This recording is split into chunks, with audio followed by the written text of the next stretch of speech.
Gimana warga nggak bahagia kalau gubernurnya kerja? Di era PJ Heru Dinas Kesehatan DKI Jakarta kerjasama dengan Nagoya University Jepang, era Anies cuma mampu ganti nama rumah sehat.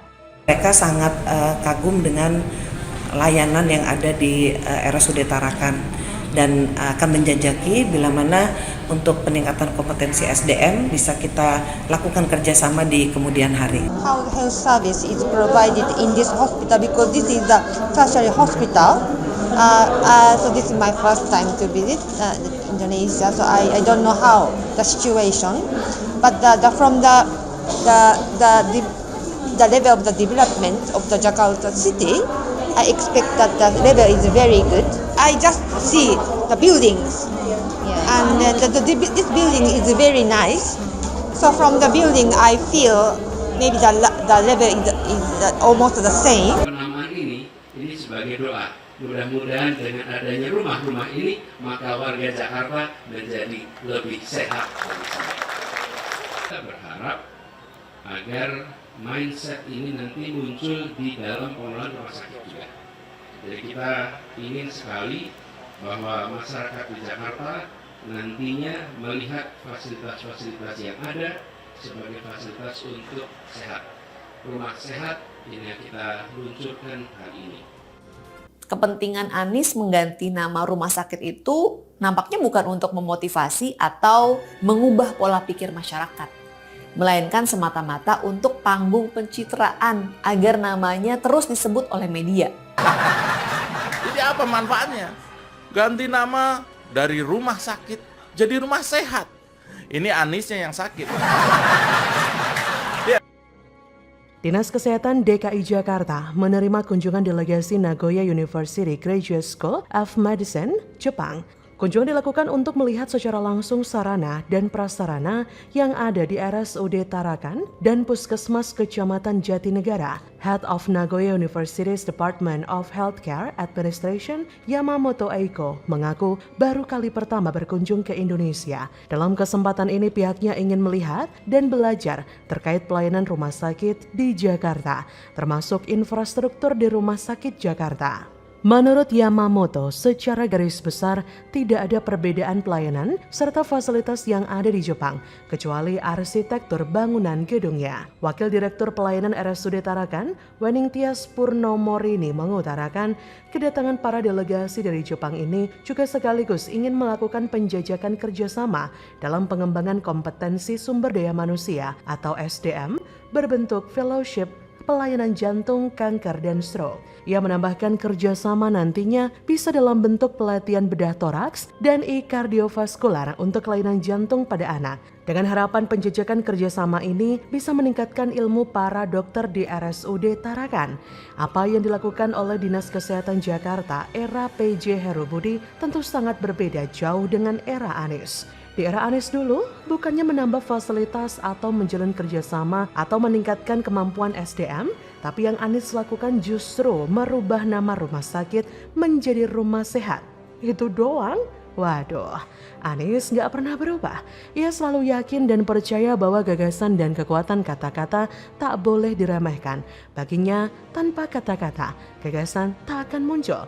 Tanpa gagasan, kerja takkan ada.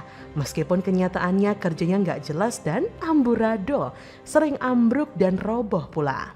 Dia ini pintar memainkan kata-kata tapi tak bisa kerja. Hasilnya pun sama saja.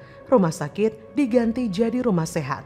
Apa efeknya? Karena yang paling penting adalah peningkatan kualitas rumah sakit dan sistem kesehatan. Keluhan pasien bukan karena istilah rumah sakit, tapi karena pelayanan rumah sakit yang buruk, sistem kesehatan yang lelah, tenaga medis yang kadang kurang bersahabat dan tidak berkompeten. Makanya banyak orang lebih memilih rumah sakit di luar negeri. Mau ganti nama jadi rumah sakit pun sama saja, tidak berefek apa-apa. Kalau layanan kesehatannya masih sama seperti dulu. Di saat negara tetangga sudah open border karena pandemi yang terus melandai, banyak orang Indonesia yang berbondong-bondong pergi berobat ke luar negeri. Ini fakta yang tak terbantahkan. Berbeda dengan era PJ Heru yang tidak mementingkan nama, yang terpenting kualitas pelayanan bagi pasien terpenuhi dan kualitas SDM-nya bisa dipercaya. Kerjasama ini tentu akan sangat membantu bagi penderita penyakit yang mungkin sulit ditangani di Indonesia menjadi mudah dijangkau.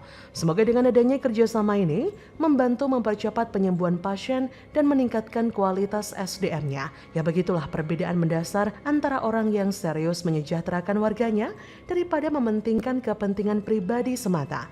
Coba bayangkan kalau Anies jadi presiden, takutnya nama departemen pun akan diubah semau dia. Misalnya Menteri Keuangan diganti namanya menjadi Menteri Kelebihan Bayar. Uangnya digunakan untuk membesarkan perutnya yang semakin tambun. Menkominfo diganti namanya jadi Menteri Internet Cepat, supaya ASN di kementerian itu lebih gesit membuat internet lebih kencang. Kalau ada pemblokiran, Anies akan bilang itu bukan diblokir, tapi diistirahatkan. Atau Menteri Pertahanan diganti jadi Menteri Penyerangan, karena pertahanan itu tidak bagus dalam sebuah pertempuran. Harus aktif menyerang. Waduh, cuma gitu tuh. Sungguh berbahaya bukan? Bagaimana menurut Anda?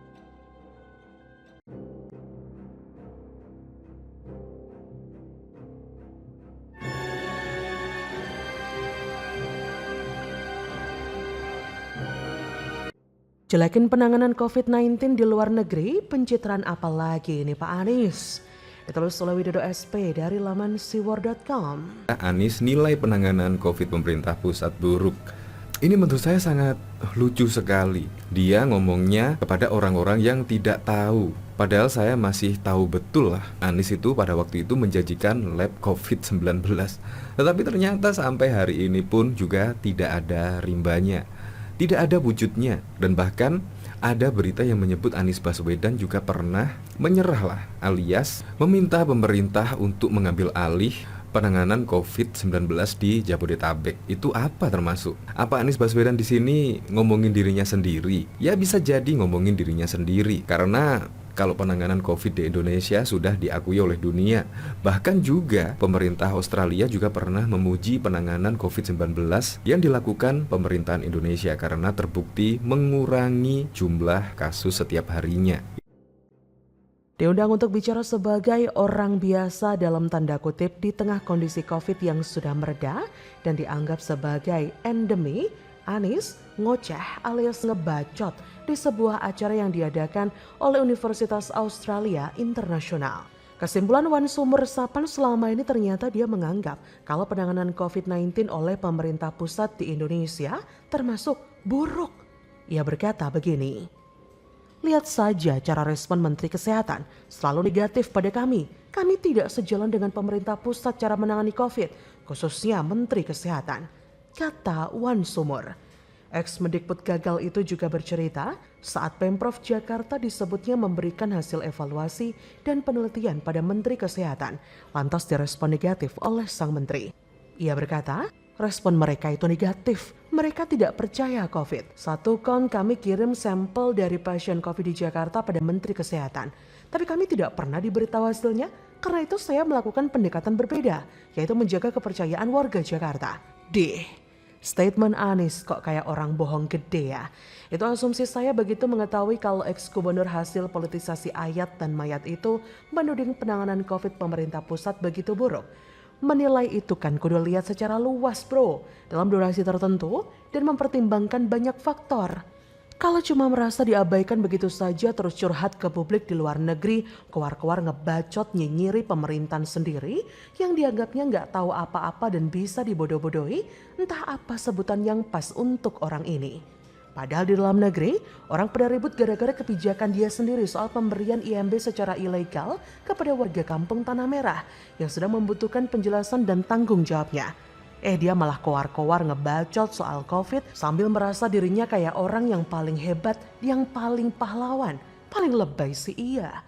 Selain itu, kalau pewawancaranya itu pintar, cermat, dan niat sedikit buat mencari bahan, sebelum mewawancari Wan Abut, pasti mudah kok cari bukti kelemahan dan kegagalan si Abut selama menangani COVID di Jakarta. Harusnya kalau mau fair dan sedikit mengejutkan Anies, biar nggak songong omongannya, ya lakukan saja wawancara singkat dengan narsum yang menjadi korban kegagalan penanganan COVID di Jakarta. Lalu tampilkan lengkap dengan gambar penanganan COVID yang ambiar selama Anies memimpin. Kayaknya bakal seru sih dan bikin malu itu orang.